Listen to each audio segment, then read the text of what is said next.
तो दोस्तों मैं स्वागत करता हूं। मैं doctor Amol Maurya, real estate coach, real estate trainer, real estate entrepreneur. जैसा कि आप सब जानते हैं, real estate game changer series में आज फिर से आपके लिए एक बहुत ही स्पेशल केस स्टडी बोलिए, स्टोरी बोलिए, एक इमर्जिंग इंस्पायरिंग स्टोरी आपके लिए लेकर आया हूं। जो स्टोरी है मध्य प्रदेश इंदौर से। हाँ दोस्तों, जैसा कि आप सब जानते हैं कि हमारा मिशन है आने वाले 10 साल में कम से कम 1 लाख रियल एस्टेट एंटरप्रेन्योर को ट्रेन और कोच करना, ताकि भारत में एक practical, honest, ethical real estate entrepreneurs हो, जो आने वाले समय में कम से कम अगर एक एंटरप्रेन्योर भी 40 से 50 जॉब क्रिएट करने में मदद करता है तो 40 से 50 लाख नए जॉब क्रिएट हो सकते हैं। इसी मूवमेंट को आगे बढ़ाने के लिए आज हम आपके सामने एक प्रैक्टिकल सीईओ, ऐसे सीईओ जिन्होंने बहुत बेसिक लेवल से शुरुआत की, अपने आप पे ट्रस्ट किया और एक इतने अच्छे ग्रुप का निर्माण किया। हाँ दोस्तों, आज हमारे साथ है शुभम ग्रुप इंदौर से, शुभम बिल्डकॉन की सीईओ मिस्टर सुमित मंत्री जी। इनके फादर है मिस्टर कल्याण मल मंत्री जी, जिनका विजन सुमित जी आगे बढ़ा रहे हैं। इनके प्रोजेक्ट्स है इंदौर में। 2001 में ये ग्रुप शुरू हुआ है और इनका एक बहुत फेमस मॉल भी है, the zodiac mall in Pipliyana, Shubham green apartment. Shubham इस ब्रांड नेम के साथ इन्होंने बहुत सारे प्रोजेक्ट्स किए, लेकिन इनके बारे में कुछ स्पेशल चीज आपको बताने चाहता हूं। इन्होंने 2001 में छोटे से 4 प्लॉट लेकर उस पर 8 रो हाउसेस बनाकर वेंकटेश विहार कॉलोनी इंदौर से अपना काम शुरू किया। खुद पे ट्रस्ट को बनाए रखा, इनके साथ काम करने वाले इनके टीम मेंबर्स को इन पे ट्रस्ट था। 2005 में इन्होंने सेम कॉलोनी में 125 रो हाउसेस फिनिश किए। 2003 में इन्होंने शुभम ग्रुप ने रो हाउसेस बनाए सन सिटी नियर महालक्ष्मी नगर में। 2007 में शुभ लाभ रेसिडेंसी के नाम से 2007 में इन्होंने 250 फ्लैट बनाए। उसके बाद 2008 में इन्होंने शुभ लाभ वैली के नाम से 264 फ्लैट बनाए। और फिर इनकी जर्नी 2010 से शुभम ग्रुप के नाम से बहुत बड़े लेवल पे एक्सपांड होती रही। और उसके एक्सपांड होने का प्रूफ है कि most trusted real estate group by times of India 2020 में इन्हें अवार्ड से नवाजा गया और the eminence builder award bye Dainik Bhaskar इन्हें 2019 में मिला। तो दोस्तों, आज आपके सामने एक बहुत प्रैक्टिकल स्टोरी, एकदम छोटे लेवल से शुरू करके एक बड़े ग्रुप को निर्माण करने की आने वाली है इंदौर से, मध्य प्रदेश से। तो जुड़े रहिए, एंड तक इस वीडियो को देखिए ताकि आप समझ सके कि इन्होंने क्या practical step by step actions लिए जिससे ये कितने बड़े ग्रुप का निर्माण कर सके। मैं स्वागत करता हूं सुमित मंत्री जी आपका रियल एस्टेट गेम चेंजर इस सीरीज में। धन्यवाद बहुत बहुत। सुमित जी, चलिए सबसे पहला सवाल मैं आपसे करता हूं कि आपका सबसे पहले रियल एस्टेट करियर में आने से पहले लाइफ कैसी थी? मतलब क्या आपने स्कूलिंग की, क्या कॉलेज लाइफ की, कैसे आप रियल एस्टेट में आए? क्योंकि हमारी ऑडियंस आज 22 देशों से, अलग अलग देशों से हमारे वीडियोस देखे जाते हैं। ये लोग बहुत एक्साइटेड होते हैं कि एक सीईओ की स्टोरी शुरू कैसे हुई, कैसे वो एक as a real estate builder इस लाइन में आए। तो थोड़ा उसके बारे में हमें डिटेल में बताइए। मैं आपको बताता हूँ, हमारा एक्चुअली कंस्ट्रक्शन बेस्ड बैकग्राउंड था। मेरे फादर गवर्नमेंट कॉन्ट्रैक्टरशिप थे, हमारा फैमिली बिजनेस कॉन्ट्रैक्टरशिप का है। तो हम लोग, जब मैं बड़ा हुआ तो मैं पढ़ाई मेरी चलती थी, तो हम लोग वहाँ पे रूटीन में हमको देखते थे कि भाई यहाँ पे कॉन्ट्रैक्टरशिप में कैसे कंस्ट्रक्शन होता है, कैसे डील करते हैं फादर, हमारे दादाजी कैसे डील करते हैं। तो हमारा कंस्ट्रक्शन में इंटरेस्ट था। बट हमने कॉन्ट्रैक्टरशिप की जगह, जब मेरी स्टडीज कंप्लीट हुई 2000 में, तो मैंने सोचा यार अपन कॉन्ट्रैक्टरशिप के काम की बजाय अपन प्राइवेट बिल्डरशिप चालू करते हैं। तो मैंने सिर्फ एक छोटे से 4 प्लॉट 1000 स्क्वायर फीट के हमारे किसी रिलेटिव की कॉलोनी में परचेस किए और 8 मकान बनाए, जो मात्र 2 लाख रुपए का एक मकान हुआ करता था उस समय में। 2001 में जब मैंने स्टार्ट किया तो मेरे को बड़ा फील हुआ कि यार 8 मकान बन गए, ऑलमोस्ट कंप्लीट होने आ गए और बिका नहीं। अब उसके बाद जो है हमने सोचा है चलो कोई बात नहीं बिकेगा तो इनको रेंट पे कर देंगे, इसके अलावा तो कुछ हो नहीं सकता है। तो एक ही मंथ में हमारे 4 मकान बिके और वहां से हमारी जर्नी 2001-2 में स्टार्ट हुई, जो हमने 2005 तक 125 यूनिट्स वहां पे कंप्लीट की। इन बिटवीन कई सारे ग्रुप से हम जुड़ते गए, लोग हमारे साथ जुड़ते गए। हमने सन सिटी में रो हाउसेस बनाए, शुभलाभ वैली बनाया, शुभलाभ रेसिडेंसी बनाया, शुभम रेसिडेंसी बनाया, शुभम ग्रीन्स बनाया, शुभम ग्रीन्स एक्सटेंशन बनाया, शुभम डायमंड सिटी बनाया, शुभम के नाम से कई सारे प्रोजेक्ट्स हम कंटिन्यू करते रहे। इन बिटवीन हमने एक बहुत अच्छा मॉल शहर में ज़ोडिएक के नाम से, स्कीम नंबर 140 है इंदौर में, बहुत अच्छा प्राइम रोड है, वहां पे एक बहुत एक्सक्लूसिव मॉल हमने बनाया, जो अभी हमारा लास्ट ईयर ही कंप्लीट हुआ है, जिसमें पीवीआर 5 स्क्रीन्स का आ रहा है। और मतलब आप मानिए कि एक से एक चेन जुड़ती गई और एक बहुत अच्छा हम लोग कर पाए वर्किंग, जो शहर को कुछ दे। बहुत बढ़िया। दूसरा सवाल मैं आपसे सुमित जी ये पूछना चाहूंगा कि मुझे बताइए कि हम तो जानते हैं, आपने वैसे तो पूरे डिटेल में हमें बता दिया कि शुभम ग्रुप क्या है, आपकी एंट्री कैसे हुई, कैसे आप इसमें आए। अब मैं ये जानना चाहता हूँ कि इतने बड़े प्रोसेस के पीछे एकदम छोटे से शुरू करके 2 लाख का एक हाउस बेचने से लेकर आज नो डाउट आपका एक एक बंगलो 50 लाख 70 लाख करोड़ रुपए में भी जाता होगा, राइट? 2 करोड़ रुपए तक, 2 करोड़ रुपए तक। तो 2 लाख रुपए से 2 करोड़ तक की जर्नी कोई छोटी बात नहीं है। कि यूनिट बनाना, सेल करना, और एक इंदौर जैसे अच्छे सिटी में जिसे स्वच्छता अवार्ड इतने बार मिल गया है, तो आज इंदौर वैसे भी भारत में स्वच्छता के लिए माना जाता है, एक ब्रांड नेम को एस्टेब्लिश करना, एक बड़ा मॉल बनाना जहां पीवीआर जैसा 5 स्क्रीन ब्रांड आ रहा है, तो ये सबके पीछे इंस्पिरेशन क्या रहा? आपके आइडल कौन है, आपके मेंटर कौन है, किनसे आपने बहुत कुछ सीखा इस इंडस्ट्री का? थोड़ा उसके बारे में बताइए। या हमारी जगत, कॉर्पोरेट जगत से आप किसी को मानते हो, बहुत उनकी रिस्पेक्ट करते हो, थोड़ा वो सब हमें बताइए कि आपके मेंटर कौन है। इसमें मेरे मेंटर में मानूंगा तो सब, मैं सबसे पहले मेरे मदर और मेरे फादर को मानूंगा, क्योंकि उन्होंने हमेशा मेरे को पुश किया। जब मैं बिजनेस में आया तो उन्होंने कभी ये नहीं पूछा कि यार सुमित तू कौन सी डील करके आया, कैसे इसको निभाएगा, कैसे प्रोजेक्ट करेगा। उन्होंने पूरा फेथ किया हमेशा फ्रॉम डे वन। जब मैं, मेरे पास क्या अरेंजमेंट था फाइनेंशियली, पर मैं डील कोई बड़ी उठा के लाया तो उन्होंने कभी मेरे को ये नहीं किया कि यार अपन इसको तू वापस कर, ये नहीं होगा, कैसे पैसे देंगे। उन्होंने मेरे को always from day one support किया। उन्होंने मेरे पे ट्रस्ट किया।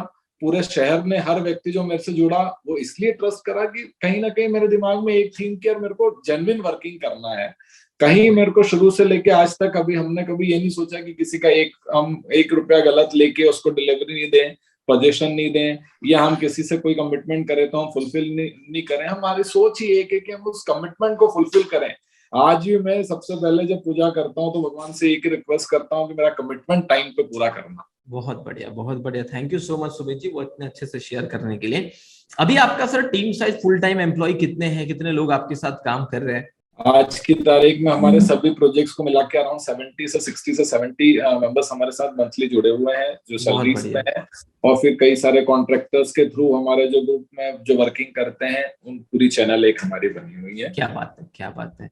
दोस्तों देखो, मैं आपको बताना चाहता हूं, अगर आप रियल एस्टेट सेक्टर में नए भी, हमारा चैनल देखना बहुत पसंद, तो मैं समझा देता हूं। 60 से 70 फुल टाइम एम्प्लॉय बहुत बड़ी बात होती है रियल एस्टेट में, क्योंकि कम से कम 200-300 वेंडर्स होते हैं जो मटेरियल सप्लाई करते हैं, लेबर सप्लाई करते हैं। बहुत सारे लोग हमारे साथ ऑलरेडी रियल एस्टेट में काम करते हैं, अलग अलग प्रकार के 20 से 25 मटेरियल, चाहे वो रेती सीमेंट गिट्टी से लेके पेंट हो, एल्यूमिनियम विंडो हो, दरवाजे हो, टाइल्स हो, मार्बल हो, बहुत सारी चीजें रियल एस्टेट के एक प्रोजेक्ट में यूटिलाइज होती है। इतने सारे वेंडर्स भी होते हैं जो उस बिल्डर के वजह से जिनका काम चल रहा होता है। और उसके अलावा अगर मैं बात करूं तो एक बड़े प्रोजेक्ट को कंप्लीट करें मिनिमम 500 से 700 लेबर्स काम करते हैं। तो एक जब अच्छा रियल एस्टेट एंटरप्रेन्योर सक्सेसफुल होता है, वो कम से कम 1000, 2000, 5000 लोगों तक एम्प्लॉयमेंट बनाता है, पहुंचाता है, एक जरिया बनता है लोगों के एम्प्लॉयमेंट का। और एग्रीकल्चर सेक्टर के बाद भारत में कोई ऐसा सेक्टर है जो सबसे ज्यादा एम्प्लॉयमेंट जनरेट करता है, तो वो रियल एस्टेट सेक्टर है। इसलिए इतना बड़ा मिशन जो real estate game changer series के थ्रू हम करने जा रहे हैं, वो आने वाले समय में भारत में एक बहुत बड़ा मूवमेंट लेकर आएगा। चलिए आगे बढ़ेंगे।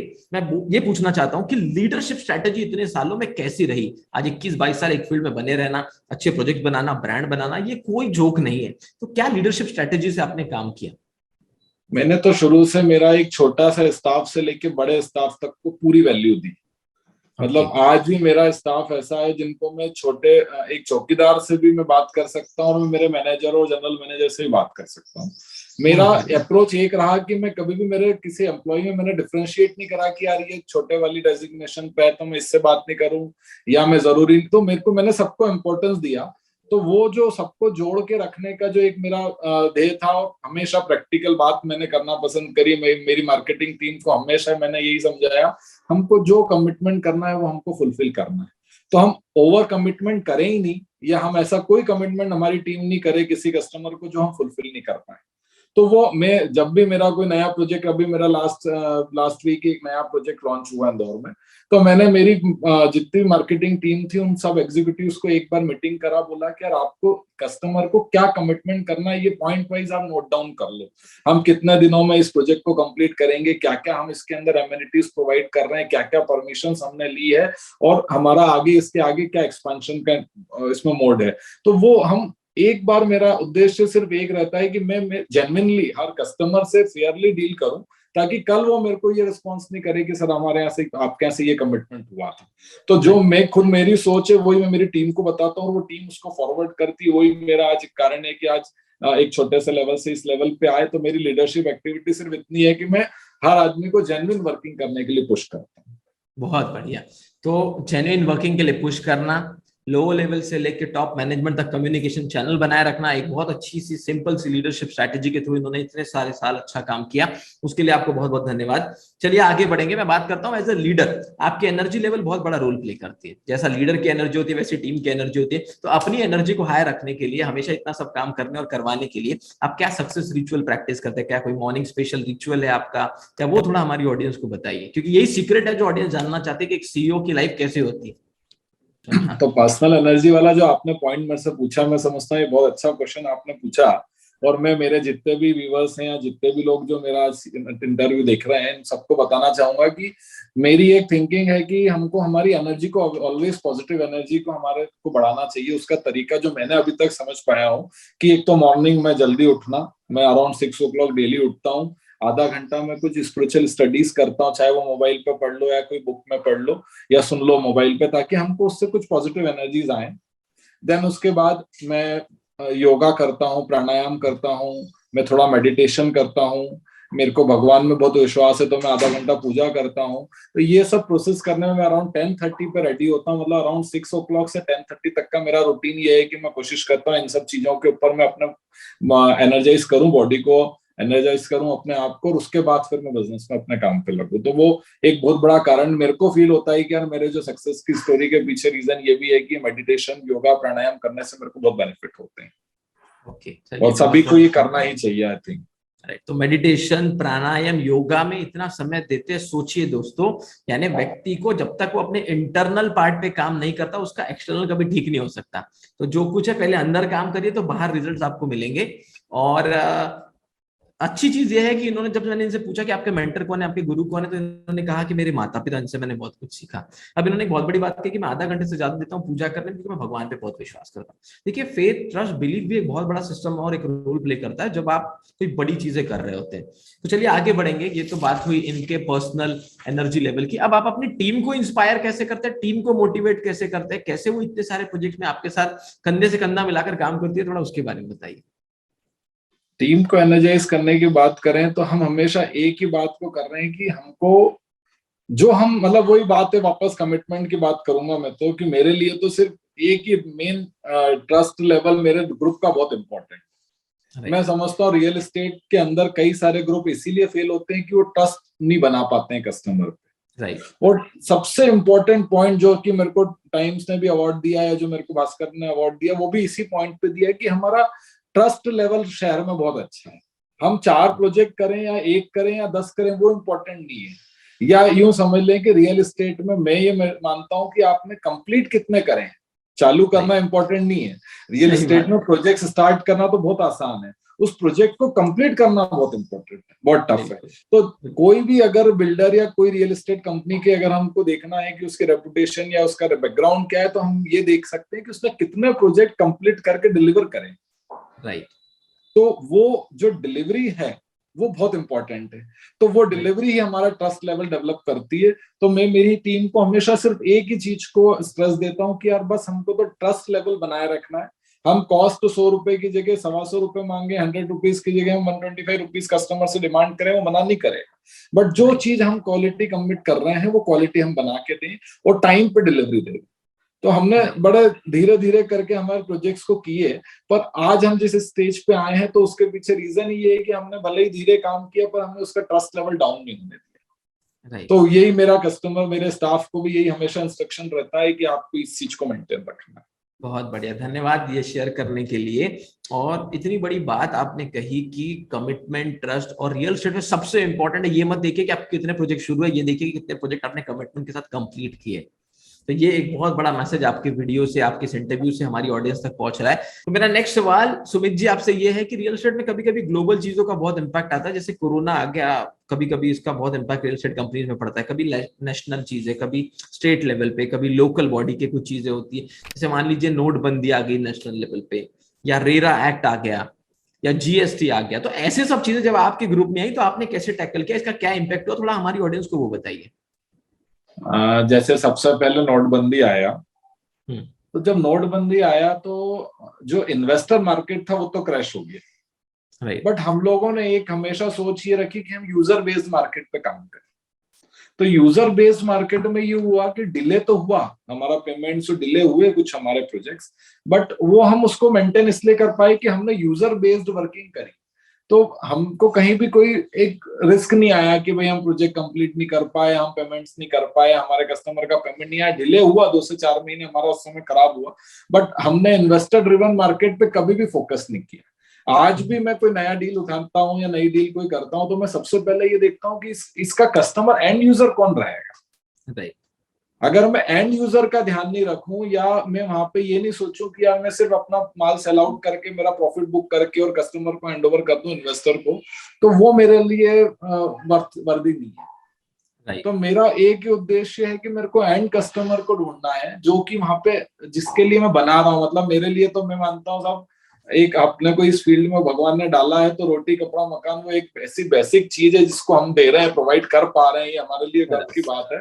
और वो मकान जो है वो उसके लिए बहुत इंपॉर्टेंट चीज है जो पहली बार खरीदता है, तो उसको हम वो चीज अवेलेबल कराएं और टाइमली कराएं, तो वो उस व्यक्ति को ढूंढने पहले तो कि जिस जगह हम प्रोजेक्ट ला रहे हैं वहां पे वो रह सकता है कि नहीं रह सकता है, उसके बजट का या उस प्रोडक्ट मिक्स का ध्यान रखें कि हम किस जगह क्या बना रहे हैं। राइट। मतलब जिस जगह छोटे अफोर्डेबल सेगमेंट की रिक्वायरमेंट है वहां हम अफोर्डेबल बनाए, जहाँ थोड़ा सा लग्जरियस रिक्वायरमेंट है वहां लग्जरियस बनाए।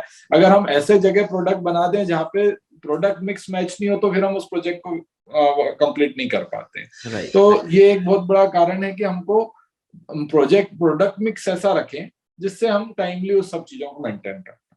तो मेरे को इसीलिए इम्पैक्ट ना तो कभी हमको नोटबंदी का आया, जीएसटी जब आया तो हम लोग यूजर्स के ऊपर वर्किंग करते थे, फर्स्ट डे से हमने डील में लिखा हुआ था एनी टैक्सेस एज एप्लीकेबल। तो जब टैक्सेस आए तो हमको डिमांड करने में दिक्कत नहीं आई क्योंकि गवर्नमेंट का रूल है, कोई मेरे हाथ में है नहीं। सेम चीज जब कोविड आया तो कोविड के समय में हम लोग भी बहुत घबराए क्योंकि हमारी भी डील्स करी हुई थी, हमको भी सबको पेमेंट टाइम पे करना था। बट उस समय भी हमारे इंदौर शहर की बात करूं तो क्लीनेस्ट सिटी होने के कारण हमको इस 2 साल में बहुत अच्छा राइज मिला। हर चीजों में हमारे को राइज बहुत अच्छा मिला। हमारा सर्कल पूरा जब इसी का है, जैसे मैं क्रेडाई में सेक्रेटरी हूँ, इंदौर चैप्टर का क्रेडाई में ज्वाइंट सेक्रेटरी हूँ, उसके पहले भी कई बार पोस्ट पे रहा हुआ हूँ। तो हमारा सर्कल पूरा बिल्डर्स का है। तो बिल्डर्स के सामने जब हम बैठते थे तो अब आज भी हम कहीं बैठे तो यही बात हुई कि यार अपने यहाँ पे कोविड से बहुत बूस्ट हुई प्रॉपर्टी। मतलब रेट्स ऐसे राइज हो गए हैं कि लास्ट 3 इयर्स में हमारे यहाँ 2 इयर्स के पेंडेमिक में 1 रुपए वाली चीज 4-4 रुपए हो गई।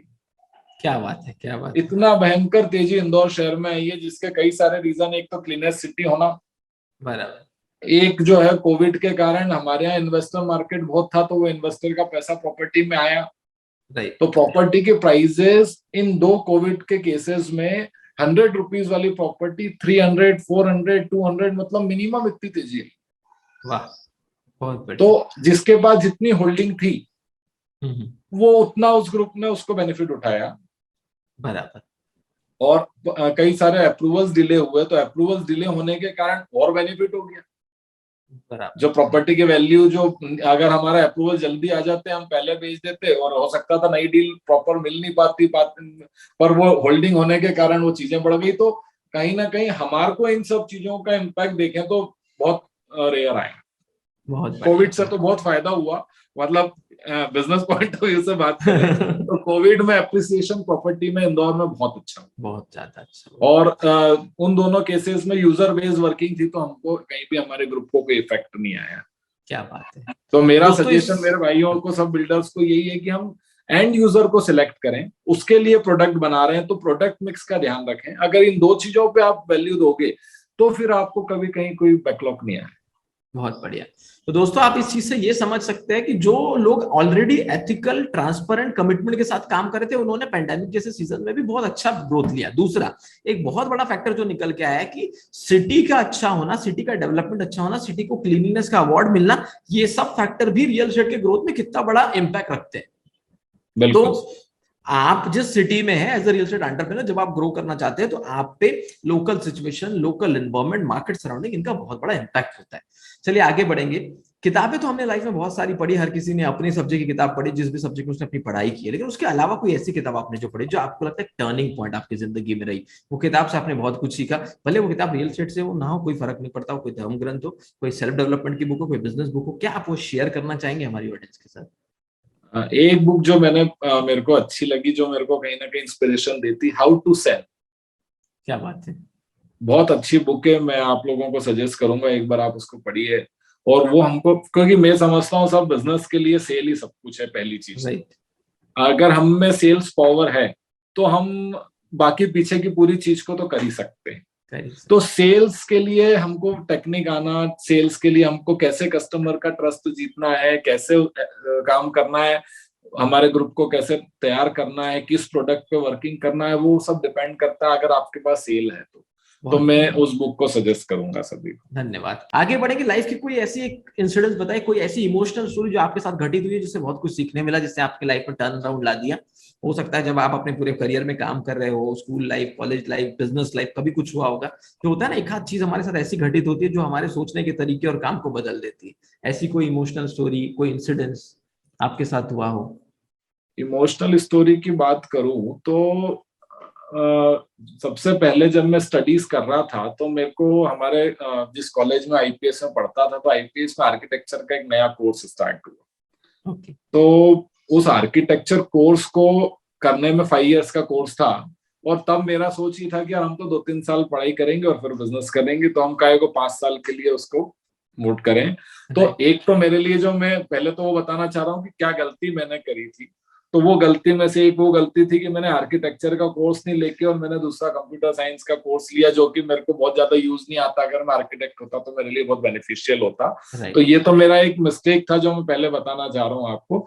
और पॉजिटिव की बात करूं तो जो एक मेरे को इंस्पिरेशन मिलता है वो, मतलब हमारे को जब हम यहाँ पे इंदौर में, मेरे को क्रेडाई जो एक हम संस्था से ज्वाइन हुए, तो मेरे को उन बिल्डर्स के साथ, उस ग्रुप के साथ रहने में मेरे को हमेशा बहुत टर्निंग पॉइंट रहा। जब मैं क्रेडाई को ज्वाइन किया मैंने इंदौर में, तो एक बिल्डर्स का हमारा सर्कल डेवलप हुआ। उस बिल्डर ग्रुप से मेरे को हमेशा बहुत सारी चीजों का बेनिफिट्स हुआ।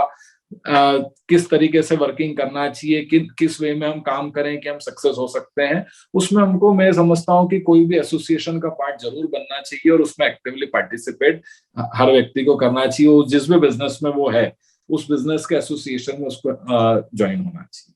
बहुत बढ़िया, बहुत बड़ी सीख और न्यूज चीज बताई आपने कि जिस भी बिजनेस में आप ग्रो करना चाहते हैं उससे रिलेटेड एसोसिएशन से जुड़िए तो आप और ग्रो कर सकते हैं। अब बात करेंगे कुछ स्पेसिफिक डिपार्टमेंट की रियल एस्टेट से रिलेटेड। मैं बात करना चाहूंगा मार्केटिंग की, कि मार्केटिंग रियल एस्टेट में क्या रोल प्ले करता है और आप कैसी मार्केटिंग एक्टिविटीज करते हैं जिससे आपके प्रोजेक्ट में आपको इतने अच्छे रिजल्ट्स आ रहे हैं। मार्केटिंग तो बहुत रोल है साहब। जैसे मैंने बोला कि सेल ही सब कुछ है, पहला चीज तो बिजनेस का की पॉइंट देखें तो सेल है। और सेल के लिए हमको मार्केटिंग स्ट्रेटेजीज ऑलवेज प्रॉपर रखना ही पड़ेगी, अदरवाइज हम सेल नहीं कर पाएंगे। तो अब मार्केटिंग करने की बात करें तो हम लोग जो है, एक तो मार्केटिंग टीम का जो सिलेक्शन करते हैं वो बहुत इंपॉर्टेंट है। कौन मेन मार्केटिंग हेड जो डील कर रहा है, एक्चुअली वो रिप्रेजेंट कर रहा है मेरे को या मेरी कंपनी को, तो वो उतना परफेक्ट होना चाहिए कि वो कंपनी की प्रॉपर इमेज और प्रॉपर चीजों को कन्वे करे कस्टमर को। तो एक तो स्टाफ का सिलेक्शन हम लोग बहुत प्रॉपरली करते हैं, वो एक हमारा एक की पॉइंट है। सेकेंडली, मार्केटिंग के लिए हम लोग कई बार एक अरेंज करते हैं मेला टाइप का चीज, जैसा प्रोडक्ट हो वैसा। तो कभी तो हम उसको आवास मेला बोलते हैं, कभी लॉन्चिंग ऑफर बोलते हैं, कभी हम प्रिंट मीडिया को स्ट्रेस देते हैं, हम जो है एफएम पे स्ट्रेस देते हैं, हम आउटडोर मीडिया पे स्ट्रेस देते हैं। और इन सब को करके जब भी हम लॉन्च करते हैं तो हमारा क्या कस्टमर जो है उसको हम एक मैसेज कन्वे कर देते हैं कि हमारे ग्रुप का नया प्रोजेक्ट ये आया है और इस रेंज का या इस टाइप का प्रोजेक्ट है वो। तो वो कस्टमर हमारे पास ऑटोमेटिकली चल के आता है। तो वो प्रेजेंटेशन हम बहुत इंपॉर्टेंट है, वो प्रेजेंटेशन हम एक प्रॉपरली डिजाइन करते हैं हमारी टीम के साथ बैठ के और टीम को प्रॉपरली मैनेज करते हैं। तो ये मार्केटिंग स्ट्रेटेजी हम लोग यूज कर रहे हैं जिससे हम आज तक सक्सेस हुए हैं। Thank you so much for sharing that. बात करेंगे सेल्स की। सेल्स एक बहुत इंपॉर्टेंट डिपार्टमेंट है, ये हम डिस्कस कर चुके हैं। लेकिन आपका सेल्स का मॉडल कैसे काम करता है? क्या आपके एम्प्लॉयज आपके लिए सेल्स करते हैं? क्या आपके चैनल पार्टनर आपके लिए सेल्स करते हैं? या एम्प्लॉय और चैनल पार्टनर मिलकर कोई हाइब्रिड मॉडल पे आप काम कर रहे हैं? हाइब्रिड मॉडल ही यूज करते हैं हम लोग। ये चैनल पार्टनर्स हैं हमारे, ब्रोकर्स की एक टीम है जिनको हम हर एरिया वाइज, हमको पता है ये ब्रोकर इस एरिया में अच्छी वर्किंग करता है, इस ब्रोकर का यहाँ पे अच्छा होल्ड है, उसको हम वहाँ पे ज्वाइन करते हैं। और साथ में हमारी मार्केटिंग टीम होती है जो उनसे कोऑर्डिनेट करके पूरा काम करके देती है। बहुत बढ़िया सुमित जी, बहुत बहुत धन्यवाद। चलिए आगे बढ़ेंगे। ऑपरेशंस इतने सारे साइट का कंट्रोल करने के लिए आप क्या स्पेशल टेक्निक यूज करते हैं? कोई सॉफ्टवेयर है, मैनुअल बेसिस पे? क्या आपकी स्ट्रेटेजी ऑपरेशंस? करते तो हम भी मैन्युअल बेसिस पे सॉफ्टवेयर पे हम लोग प्रॉपरली, कभी हमको वो ऐसा सॉफ्टवेयर मिला नहीं जिससे हम वर्किंग प्रॉपरली कर पाए, मैन्युअल ही करते हैं। बट ये है कि उसको अगर हर टीम के अल्टीमेटली फेथ वाली टीम को बिठाना इंपॉर्टेंट है। हर प्रोजेक्ट में हमने एक प्रोजेक्ट इंचार्ज बिठा रखा है जो वो चीज प्रॉपरली एग्जीक्यूट कराता है, और फिर आउटसोर्सिंग को हम यूज करते हैं ताकि हम भी टीम के साथ हमारे हैंड्स को मल्टीप्लाई कर सकें। बहुत बढ़िया, धन्यवाद। आप इंदौर के मार्केट से रिलेटेड 3 अच्छी चीजें बताइए कि स्पेशली इंदौर मार्केट में रियल एस्टेट से रिलेटेड अच्छा क्या है। इंदौर मार्केट में रियल एस्टेट से रिलेटेड अच्छा ये कि यहाँ पे 100 में से 90 बिल्डर्स जेन्युइन है, अच्छा वर्किंग कर रहे हैं। उन अच्छे वर्किंग के कारण ये होता है कि हमारा ग्रुप बदनाम नहीं होता है। मतलब 10 लोग रहते हैं ऐसे, बट फिर भी 90 लोग अच्छा काम कर रहे हैं, तो उसके कारण कस्टमर आज भी जो विश्वास इंदौर में कर रहा है, इन्वेस्टर जो आज विश्वास इंदौर में कर रहा है, वो मेरे को नहीं लगता कि बाहर दूसरे इतनी बड़ी बड़ी सिटीज में ऐसा होता होगा। बट इंदौर में हमारे ऊपर कस्टमर को, हमारे इन्वेस्टर को बहुत विश्वास है बिल्डर्स पे, और वो उन बिल्डर्स के ऊपर जो उसको जमते हैं उनमें हमेशा वो पैसा लगाता है, और उनके कारण हमारे प्रोजेक्ट्स टाइमली कंप्लीट होते हैं। बहुत बढ़िया, बहुत बढ़िया, बहुत बहुत धन्यवाद ये शेयर करने के लिए। अब बात करेंगे इंडियन रियल एस्टेट मार्केट की, कि इंडियन रियल एस्टेट मार्केट में ओवरऑल आपको क्या अपॉर्चुनिटीज आगे दिख रही है और क्या थोड़े चैलेंजेस लगते हैं। मेरे को तो सब इंडियन रियल एस्टेट मार्केट बहुत बुलिश दिखता है आगे। अगले 10 इयर्स तक इंडियन रियल एस्टेट मार्केट में कहीं कोई रिस्क नजर नहीं आ रही है, बिकॉज हमारे लिए देखा जाए तो हमारी पॉपुलेशन एक बहुत बड़ी अपॉर्चुनिटी, राइट, और यंग पॉपुलेशन है हमारी। तो इंडिया में आज भी जब इतनी हैवी ह्यूज पॉपुलेशन है, उनको फीड आज भी सबको हो रहा है, और अभी भी कोई रिस्ट्रिक्शन नहीं है कि इस पॉपुलेशन को कंट्रोल करना है। जो चाइना ने मिस्टेक करी वो इंडिया वाले नहीं करते हैं, और हमको हमारा इन हाउस ही, हमारे अपने कंट्री में इतना ज्यादा स्कोप है कि हमको कहीं बाहर जाने की रिक्वायरमेंट ही नहीं कस्टमर को ढूंढने के लिए। तो वो कस्टमर, यूथ कस्टमर जो है, वो हमारे लिए बहुत ही इंपॉर्टेंट रोल प्ले कर रहा है रियल एस्टेट के लिए। तो रियल एस्टेट में अगले 10 इयर्स तो भयंकर बूम मेरे को नजर आता है। तो कहीं न कहीं हर व्यक्ति को इसमें इन्वेस्ट करना ही चाहिए। थैंक यू सुमित जी ये सब शेयर करने के लिए। आगे बढ़ेंगे, बात करेंगे आपके अगले 5-10 साल के प्लान्स क्या है, गोल्स क्या, विजन क्या, थोड़ा शेयर कीजिए। इंदौर की ऑडियंस ये वीडियो को जरूर देखेगी, मुझे पता है एमपी के लोग देखेंगे, पूरा देश देखेगा, लेकिन कभी भी होता है ना एक रीजनल फील होता है कि मैं इंदौर से हूँ, मैं एमपी से हूँ, मैं भोपाल से हूँ, तो मुझे जब मेरे बिल्डर की स्टोरी सुनने मिलती है तो मुझे भी एक अच्छा गर्व महसूस होता है, लोग और देखते हैं। थोड़ा सा वो बताइए कि आपके आगे 5-10 साल की प्लान क्या है। अब मेरा तो हर साल में 3 से 4 प्रोजेक्ट लॉन्च करने के प्लान में हूँ, और अभी तक तो उस चीजों को मेंटेन कर पा रहा हूँ और इसको और बढ़ा रहा हूँ, क्योंकि मेरे को इंदौर शहर में बहुत पोटेंशियल दिख रहा है, और इंदौर सिटी के कस्टमर और यहाँ का इन्वेस्टर हमारे ग्रुप पे फुल्ली ट्रस्ट भी कर रहा है, और हम उनको टाइमली डिलीवरी भी कर पा रहे हैं। तो मैं समझता हूँ कि अगले 5 से 10 इयर्स में जिस लेवल पे आज हमारी कंपनी है, इसको 100 टाइम्स 50 टाइम्स कुछ किसी भी लेवल पे ले जाने की इच्छा रख रहे हैं, और वो होगा, बिल्कुल अचीव करेंगे। बहुत बढ़िया, बहुत बढ़िया। एक बहुत इंपॉर्टेंट डिपार्टमेंट है जिस पर रियल एस्टेट में आज तक तो बहुत कम ध्यान दिया गया, लेकिन अब धीरे धीरे अगर इस सेक्टर को सच में ऑर्गेनाइज बनाना है तो उस पर काम करना जरूरी है। मैं बात कर रहा हूँ ट्रेनिंग एंड कोचिंग डिपार्टमेंट की, ट्रेनिंग एंड डेवलपमेंट। बाकी सब सेक्टर में जब आप रिक्रूटमेंट करते हैं, आपको आईटी के बंदे चाहिए तो आपको आईटी इंजीनियर्स मिल जाएंगे, आपको फाइनेंस चाहिए तो एमकॉम एमबीए फाइनेंस के लोग मिल जाएंगे, सीए मिल जाएंगे। लेकिन जब आपको रियल एस्टेट में रिक्रूट करना हो तो कोई स्पेसिफिक डिग्री, कोई कोर्स, कोई सर्टिफिकेशन नहीं होता। उस केस में हमको नए सेक्टर के लोगों को लाकर ट्रेन और कोच करना पड़ता है। तो ऐसे में ट्रेनिंग एंड कोचिंग का क्या रोल है, जिसमें हमारी ऑर्गेनाइजेशन बहुत बड़े लेवल पूरे इंडिया में काम कर रही है कि हम रियल एस्टेट के लोगों को कोच करें, ट्रेन करें, टीम के साथ पूरे डायरेक्टर्स को कोच करें, ट्रेन करें, ताकि उनका ग्रोथ और फास्ट हो सके। लेकिन आपको क्या लगता है कि इसका क्या रोल है आने वाले रियल एस्टेट के भविष्य को लेकर। आपकी कंपनी जो काम कर रही है, मैं समझता हूँ ये यूनिक काम है और होना ही चाहिए। हम लोग इस चीज से मतलब परेशान हैं कि हम कैसे हमारे स्टाफ को ट्रेनिंग कराएं, और ये जो आपकी विन विन कंपनी जो वर्किंग कर रही है, ये बहुत अच्छा स्कोप है इस फील्ड में। और आगे हम भी जब भी किसी नए स्टाफ को रिक्रूट करेंगे तो हम इस आपकी जैसी कंपनी से जरूर जुड़ेंगे, और ये यूनिक अपॉर्चुनिटी जो आप प्रोवाइड कर रहे हैं सभी बिल्डर्स को, ये हमारे लिए बहुत अच्छी चीज है, और ये करना ही चाहिए, बिकॉज ट्रेनिंग का कोई दूसरा साधन या दूसरा वे आउट नहीं है हमारी फील्ड में, और वो आपकी कंपनी प्रोवाइड कर रही है। तो मैं आपकी कंपनी के लिए बहुत बहुत शुक्रिया अदा करूंगा कि ऐसा काम आप कर रहे हैं जिससे कि सभी बिल्डर भाइयों को बेनिफिट हो। बहुत बहुत धन्यवाद सुमित जी, क्योंकि हम बताना चाहेंगे कि पिछले 5 साल में हमने जितने भी बिल्डर्स, डेवलपर्स, मार्केटिंग एजेंसीज के साथ काम किया, कम से कम 2 गुना, 5 गुना, 10 गुना तक उनको ग्रोथ मिला है, उनके वर्किंग में, उनके टर्नओवर में, उनकी पावरफुल टीम को डेवलप करने में या सिस्टम और स्ट्रेटेजीज बनवाने में। तो ये सब इसलिए करें क्योंकि हम चाहते हैं कि वो मूवमेंट आए कि भारत में 2030 तक अच्छे, क्योंकि इससे पहले अगर एक सबसे बुरी बात में पूरे रियल एस्टेट की करना चाहो, रियल एस्टेट में सब कुछ अच्छा है, लेकिन अगर सबसे ज्यादा मेहनत की कमाई कुछ लोगों की रियल एस्टेट में गई है तो वो सिर्फ इस वजह से गई क्योंकि लोगों को नॉलेज नहीं था और लोगों ने ऐसे प्रोडक्ट बनाया जो डिलीवर नहीं किया, जिसका कमिटमेंट नहीं निभाया, या तो ऐसे लेआउट्स बेचे गए जो कभी सैंक्शन ही नहीं हुए, लोगों की रजिस्ट्री नहीं लग रही। ये कुछ कॉमन प्रॉब्लम है जो लोगों ने बहुत जगह फेस की। इसको बहुत डिटेल में स्टडी करने के बाद, 2000 कस्टमर पे रिसर्च करने के बाद हमने सोचा कि इस सेक्टर में एक स्पेसिफिक माइक्रो निश की किसी रियल एस्टेट प्रैक्टिकल एक्सपर्ट की जरूरत है, और उसी मूवमेंट के साथ हमने इसे शुरू किया। तो मेरा सवाल आपसे यह है कि रियल एस्टेट सेक्टर में अगर किसी अपकमिंग एंटरप्रेन्योर को सक्सेस पानी है तो रियल एस्टेट का सफलता का मंत्र, सक्सेस मंत्र क्या है? अगर 2-3 शब्दों में आपको समझाना हो तो वो क्या पॉइंट होंगे कि जो आने वाले एंटरप्रेन्योर्स को भी सफल बना सकते हैं? छोटी शुरुआत करो पर अच्छी सोच से करो। बहुत बहुत बढ़िया, छोटी शुरुआत करो पर अच्छी सोच से करो। दोस्तों यही तो एडवांटेज है real estate game changer series का।